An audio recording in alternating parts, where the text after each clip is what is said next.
দুধ পান করার দায়িত্ব কার, করানোর দায়িত্বটা কার? ইম্পর্টেন্ট একটা কোশ্চেন। এখানে যেহেতু সবাই পুরুষ আছেন, এজন্য আপনাদেরকে তথ্যটা শেয়ার হওয়া উচিত। আপনার সন্তানকে যিনি জন্ম দিয়েছেন, আপনার প্রিয়তমা স্ত্রী, সেই সন্তানকে দুধ পান করানোর দায়িত্ব কিন্তু তার নয়। যদি করে, সে আপনার প্রতি দয়া করল, সে আপনার প্রতি কি করলো? দয়া করল। সন্তান জন্ম দেওয়া পর্যন্ত তার দায়িত্ব খালাস। এই সন্তানকে প্রতিপালন করার জন্য, দুধ পান করানোর জন্য, বড় করানোর জন্য নার্স অথবা ধাত্রী নিয়োগ করা আপনার দায়িত্ব। আপনার পয়সা এটা করতে হবে। যেমন নবী করিম সাল্লাল্লাহু আলাইহি ওয়াসাল্লামকে জন্মের পরে দুধ পান করানোর জন্য, যদিও গরিব ছিলেন, অল্প টাকায় হলেও তাকে পাঠিয়ে দেওয়া হয়েছে তাইফের প্রান্তরে, বনি সাদ গোত্রের মা হালিমাতুস সাদিয়া রাদিয়াল্লাহু তাআলা আনহার ঘরের মাঝে, এবং সেখানে পেমেন্ট করা হয়েছে নিয়মিত। যত বছর ছিলেন বাৎসরিক পেমেন্ট ওনাকে কি করা হয়েছে? দেওয়া হয়েছে। যদি কোনো মা তার নিজের সন্তানকে দুধ পান করায়, এটা স্বামীর প্রতি সেই মায়ের, আপনার প্রিয়তমা স্ত্রীর ইহসান। সুতরাং এটা আমরা ভুলে যাব না। আমরা কি কথাটা বুঝতে পারছি? এটা আপনার প্রতি আপনার স্ত্রী দয়া করেছেন, সুতরাং আপনিও তার প্রতি দয়া করুন, স্যাক্রিফাইস করুন। নার্সকে যেই বিলটা দিতে হতো সেটা তার পিছনে ইনভেস্ট করুন, তাহলে খুশি হবে কি হবে না? কতদিন দুধ পান করানো হবে? পবিত্র কোরআনে আল্লাহ পাক বলেন, আল ওয়ালিদাতু ইউরদি'না আওলাদাহুন্না হাওলাইনি কামিলাইন।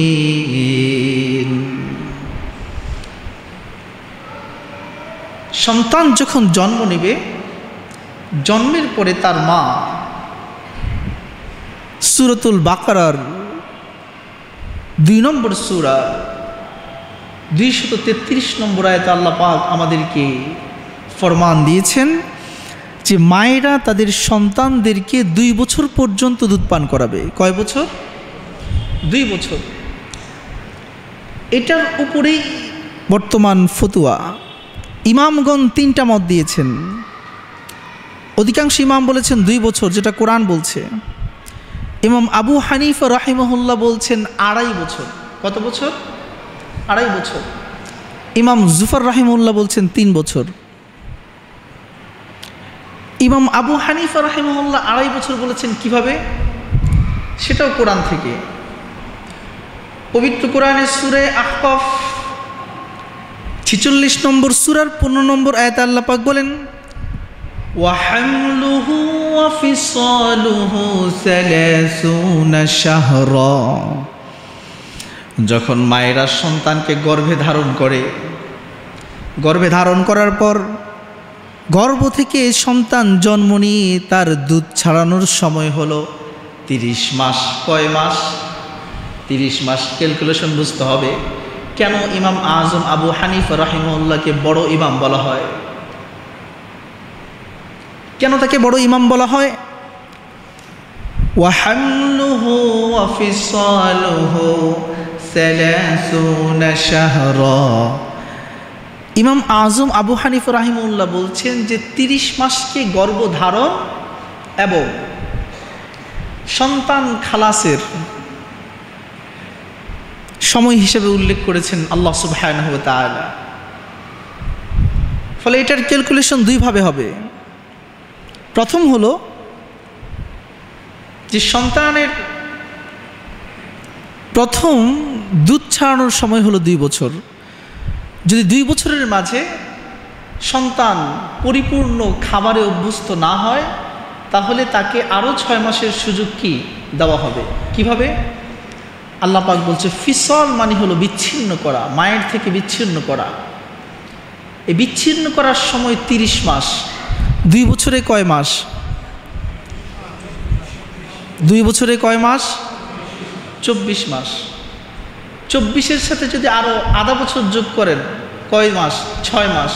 24 আর 6 কয় মাস? কোরআন বলছে 30 মাস। হিসাব মিলছে কি মিলে নাই? উনি কোরআন থেকে দলিল বের করেছেন। অপরদিকে সন্তান মায়ের গর্ভে কতদিন থাকবে সর্বোচ্চ? মায়ের গর্ভে সন্তানের সর্বনিম্ন সময় হলো 6 মাস। কয় মাস? আপনি বিয়ে করেছেন, 6 মাস পরে সন্তান জন্ম হয়েছে, এটা আপনার সন্তান। কিন্তু যদি বিয়ের 6 মাস আগেই সন্তান জন্ম নেয়, নিশ্চিতভাবে কোরআন বলছে এটা আপনার সন্তান হতে পারে না। গর্ভের সর্বনিম্ন সময় 6 মাস, সর্বোচ্চ সময় 2 বছর। ইমাম শাফি রাহিমাহুল্লাহ বলেন 2 বছরেরও বেশি হতে পারে। কথাগুলো খুব মনোযোগ দিয়ে শুনবেন। ইমাম শাফি রাহিমাহুল্লাহ এই কথা কেন বলেছেন? ফুকাহা ইকরাম বলেন যে ইমাম শাফি রাহিমাহুল্লাহ তার মায়ের গর্ভে 2 বছরের বেশি সময় অবস্থান করছেন। আল্লাহু আকবার। তাহলে গর্ভের সর্বনিম্ন সময় যদি 6 মাস ধরা হয়, সর্বোচ্চ সময় 2 বছর 24 মাস, তাহলে একই সাথে আল্লাহ পাক বলছে ওয়াহামলুহু, গর্ভধারণের সময়ও 30 মাস। এখানে রব্বুল আলামিন গর্ভধারণের সর্বনিম্ন সময় এবং সর্বোচ্চ সময় দুইটা একসাথে উল্লেখ করে দিয়েছেন। সর্বোচ্চ সময় 2 বছর 24 মাস, সর্বনিম্ন সময় আধা বছর 6 মাস।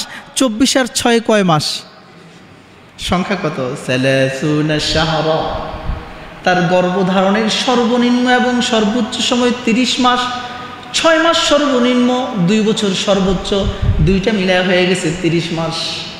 আয়াতের ব্যাখ্যা কি আপনারা বুঝতে পেরেছেন? এভাবে ইমাম আজম আবু হানিফা রহমতুল্লাহ আলাইহি বলেন সন্তান দুগ্ধদানের সর্বোচ্চ সময় 2.5 বছর। কোনটা মানবেন? মারকাজুদ দাওয়া আল ইসলামিয়া আব্দুল মালিক হাফিজাহুল্লাহ বাইতুল মুকাররমের সম্মানিত খতিব, তার ইনস্টিটিউটের ফতোয়া হলো যেহেতু আল্লাহ পাক প্রথম আয়াতে বলেছেন মায়েরা তাদের সন্তানদেরকে 2 বছর পর্যন্ত দুধ পান করাবে, 2 বছরই হলো এটা প্রথম পালনীয় বিষয়। আমরা চেষ্টা করব 2 বছরের মধ্যেই সন্তানের দুধকে বন্ধ করে ফেলতে, তারকে সলিড খাবার যেটা অন্যান্য শক্ত খাবার এর মাঝে অভ্যস্ত করাতে। অপরদিকে 2 বছরের মাঝে কিছু সন্তান ব্যতিক্রম থাকে যারা দুর্বল, সলিড খাবারে অভ্যস্ত হতে সময় লাগে, মায়ের দুধ ছাড়া সে চলতে পারবে না। যদি ডাক্তার বলে তাহলে তার জন্য আপনি আরও 6 মাস বাড়াতে পারেন। কয় মাস? 6 মাস। কিন্তু আমল হবে কয় বছর? 2 বছর। বলেন আমল হবে কয় বছর? 2 বছর। অতিরিক্ত 6 মাস এটা এক্সেপশনাল।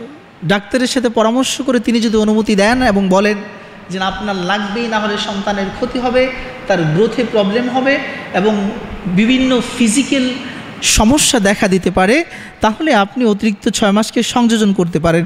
যেহেতু এক্ষেত্রে ফতোয়া দিয়েছেন ইমাম আজম আবু হানিফা রাহিমাহুল্লাহ পবিত্র কোরআনের কোন সূরার কত নম্বর আয়াতের আলোকে?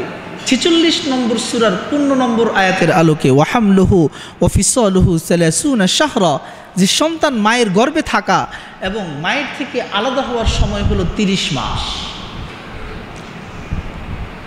প্রিয় বন্ধুরা আমার, সন্তান যখন জন্মগ্রহণ করার পরে প্রথম কাজ হলো মায়ের প্রথম দুধটা পান করানো। জন্মের পরেই প্রথম কাজ মায়ের দুধ পান করানো। কারণ হলো এটাকে শাল দুধ বলা হয়। কি দুধ?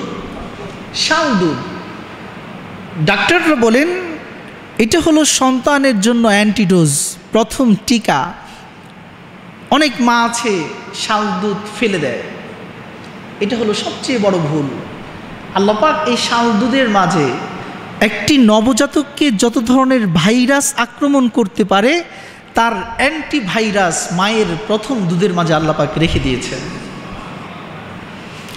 আমরা এই কোরআনের বিষয়গুলোকে মানি না, হাদিস অনুযায়ী চলি না, বিধায় আমাদের সন্তানরা দিন দিন দুর্বল হয়ে যাচ্ছে। তারা পৃথিবীকে গ্রহণ করার ক্ষেত্রে অসহনীয় হয়ে পড়ছে।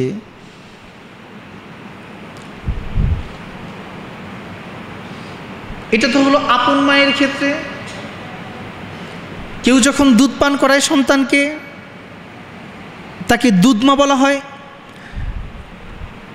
দুধমা যখন কেউ হয়ে যায়, দুধ মায়ের যে সকল সন্তান আছে, তার ছেলে মেয়ে আছে, তারাও আপন বোনের মতো দুধ বোন এবং দুধ ভাই হয়ে যায়। ভাই বোনের মাঝে যেমন বিয়ে করা যায় না, দুধ ভাই বোনের মাঝেও বিয়েকে হারাম করে দিয়েছেন কে? আল্লাহ পাক বলেন, ওয়া উম্মাহাতুকুমুল্লাতী আরদা'নাকুম। পবিত্র কোরআনে সূরাতুন নিসা 5 নম্বর সূরার 23 নম্বর আয়াত রব্বুল আলামিন বলতেছেন, তোমাদের যে সকল মায়েরা তোমাদেরকে দুগ্ধপান করিয়েছেন সে সকল মায়েদেরকে এবং তাদের সন্তান সন্ততিদেরকেও তোমাদের জন্য আমি রব্বুল আলামিন হারাম করে দিলাম। তাদের সাথে দেখা করা যাবে, বিয়ে করা যাবে না। তাদের সাথে দেখা করা যাবে, বিয়ে করা যাবে না, হারাম হয়ে যাবে। আপন মায়ের মতোই তারাও মা। নবী করিম সাল্লাল্লাহু আলাইহি ওয়াসাল্লাম বলেছেন, ইয়াহরুমু মিনার রাদাই মা ইয়াহরুমু মিনান নাসাব। রক্তের সম্পর্কের কারণে যে সকল আত্মীয় বিয়ের জন্য হারাম হয়ে যায়, যাদের সাথে পর্দা করতে হয় না, দেখা দেওয়া যায়, ঠিক একই কারণে দুধ পান করাবে যে তার সাথেও রক্তের সম্পর্কের মতো সে হারাম হয়ে যাবে, বিয়ে করা যাবে না। সেই মায়ের সাথে দেখা দেওয়া যাবে, তার মেয়ের সাথে দেখা দেওয়া যাবে, তার বোনের সাথে দেখা দেওয়া যাবে খালা হিসাবে। দুধ খালা, কি খালা? দুধ খালা। এই জন্য আমরা এদিকে খেয়াল রাখবো। অনেক ক্ষেত্রে আছে যে আমাদের সন্তান হয়, হওয়ার পরে দেখা গেছে মামতো বোন, খালতো বোন, এদেরকে বিয়ে করা যায় কি যায় না? বিয়ে করা যায়। মামতো বোন, খালতো বোন, চাচতো বোন, ফুফাতো বোন, এদের সবগুলোকে কি করা যায়?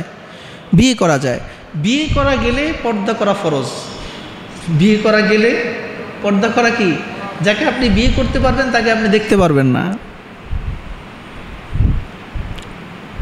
কিন্তু অনেক ক্ষেত্রে আমাদের সমাজে দেখা যায় সন্তান জন্মের পরে মা তো আছে, মায়ের বোন আছে, খালা, কারণ খালারও সন্তান আছে, তার স্তনে দুধ আছে, আদর করে খালা কি করছে? তার বোন পুত্রে দুধ খাওয়ায় দিস।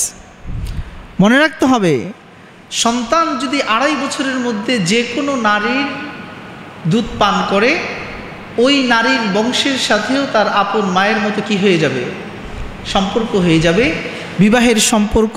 অর্থাৎ তার মেয়ের সাথে, খালা তো আর বিয়ে করা যাবে না, কিন্তু খালার যে মেয়ে তাকে তো দুধ পান না করালে বিয়ে করা যেত, কিন্তু দুধ পান করার কারণে সে আপন বোনের মতো কি হয়ে যাবে? হারাম হয়ে যাবে। বড় হওয়ার পর তার সাথে দেখা দেওয়া যাবে।